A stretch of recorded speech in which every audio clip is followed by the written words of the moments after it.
लोक कथाओं के अनुसार पूर्व काल में करियाली गांव में जयचंद ठाकुर का शासन था। नाग देवता नावी एवं सुन्नू देवता उसके कुलीन थे और दोनों देव करियाली गांव में ही रहते थे। एक बार जयचंद ठाकुर की बुद्धि भ्रष्ट हो गई। उसने अपने नौकर जो डोमहर गांव से था उसे आदेश किया कि इन दोनों देवताओं को दरिया में फेंक कर आ। नौकर ठाकुर की बात टाल नहीं सका। उसने देवताओं के मोहरे यानी मूर्तियां उठाकर किल्टे में रखी और चल पड़ा। थोड़ी दूर जाकर वह नराड़ नामक स्थान पर पहुंचा, जहां कुछ औरतें खेतों में काम कर रही थी। औरतों ने उस व्यक्ति से पूछ लिया कि हाँ भाई, इस किल्टे में क्या ले जा रहे हो? नौकर ने सारा वृतांत सुनाया। सब कुछ सुनने के बाद औरतों ने उस नौकर से कहा कि ठाकुर की तो बुद्धि भ्रष्ट हो चुकी है। वह खुद तो मरेगा, साथ ही तुझे भी मारेगा। ये पाप मत कर। उसे समझ आ गया कि यदि उसने ठाकुर की बात मान ली तो अनर्थ हो जाएगा। उसने ग्राम गराओं में मूर्तियां बांस में छुपा दी और खुद घर लौट आया, ये सोचकर कि कल वह देवता को यहाँ से ले जाएगा। अगले दिन आकर जब वह देवता को ले जाने लगा तो उसे चलते चलते मूर्तियां कुछ कम लगी, परंतु उसने ज्यादा ध्यान न देकर चलना ठीक समझा। जो मूर्तियां वहां रह गई, माना जाता है कि वह सुन्नू देवता की थी। जो मूर्तियां वह साथ लाया वह उसने एक डवार यानी गुफा में रखी और निश्चिंत होकर घर लौट गया। कुछ समय बाद नाग देवता उसके सपने में आने लगे और सपने में आकर कहते हैं कि मैं यही हूँ जहाँ तूने मुझे रखा है और अब तू ही मुझे यहाँ से निकालेगा। वह तुरंत ही अगले दिन देवता जी की मूर्ति के पास पहुंचा तो देवता ने उससे कहा कि तू पहले एक पंडित को लेकर आ और मुझे यहाँ से निकाल। वह बिल्कुल भी देर किए बिना नावी गांव पहुंचा।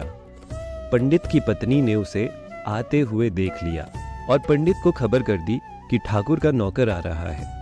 उस समय ठाकुर बुआरे लगाया करता था, अर्थात बारी बारी सभी को कुछ काम देता था, जिसके उन्हें कुछ भी पैसे नहीं मिला करते थे। उसी के डर से पंडित ओबरे में छिप गया कि कहीं उसे ना बुलाया गया हो।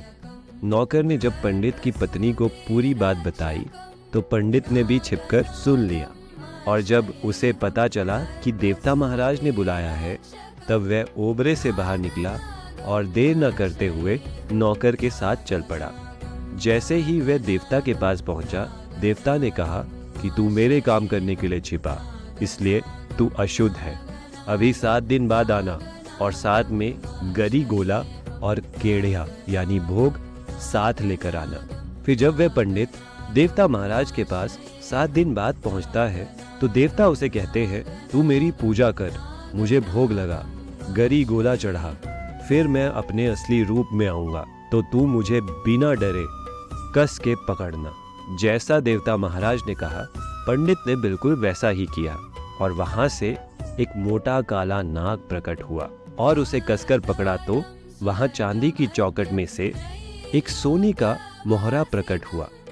उसके बाद देवता जी ने कहा कि मुझे एक कपड़े में लपेटकर ले जा और तू जहां बैठेगा और मेरे ऊपर से ये कपड़ा हटेगा, वहां से जितना भी क्षेत्र दिखाई देगा वह मेरा ही होगा। पंडित ने नावी गांव में जाकर विश्राम किया और वहीं देवता जी के मोहरे से कपड़ा हट गया। नावी के स्थानीय लोगों के इष्ट देवता डोम देवता है, इसीलिए उन्होंने देवता की ही इच्छा अनुसार नाग एवं डोम देवता को साथ पूजना आरंभ किया। साथ होने के कारण ही नाग देवता नावी को नाग डोम देवता भी कहा जाता है। नाग देवता नावी 12-20 के मालिक है, जहां अन्य महाशक्तियां भी है, जैसे डोम देवता, गौण देवता, सुन्नू देवता, देवी भीमा काली, महू नाग देवता आदि। इन सभी महाशक्तियों को नाग देवता महाराज ने ही स्थान दिया है। वह ये 12-20 नाग देवता महाराज ने अपने 4 कोई खानदान को संभाला है।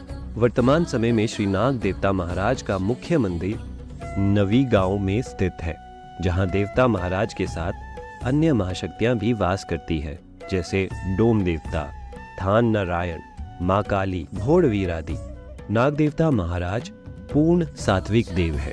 वह नरोल के देवता है जो कि पर्दे में ही रहना पसंद करते हैं। देवता महाराज के मंदिर में हर संक्रांति के दिन पांची की जाती है, जिसमें देवता महाराज लोगों की समस्याओं का समाधान करते हैं व उन्हें आशीर्वाद प्रदान करते हैं। इसके अलावा भाद्रपद महीने में देवता महाराज अपने थान जाते हैं व संपूर्ण मास वहीं वास करते हैं। व भाद्रपद महीने के उपरांत जब देवता महाराज वापस नावी आते हैं तब नावी में जागरे का आयोजन किया जाता है। श्री नाग देवता महाराज बहुत ही शांत व निर्मल स्वभाव के देवता हैं। वह संपूर्ण 12-20 आज इनके आशीर्वाद से इनकी मिट्टी पर सुखी जीवन व्यतीत कर फल फूल रहे हैं। धन्यवाद। ऐसी ही और वीडियो को देखने के लिए हमारे चैनल को सब्सक्राइब करें।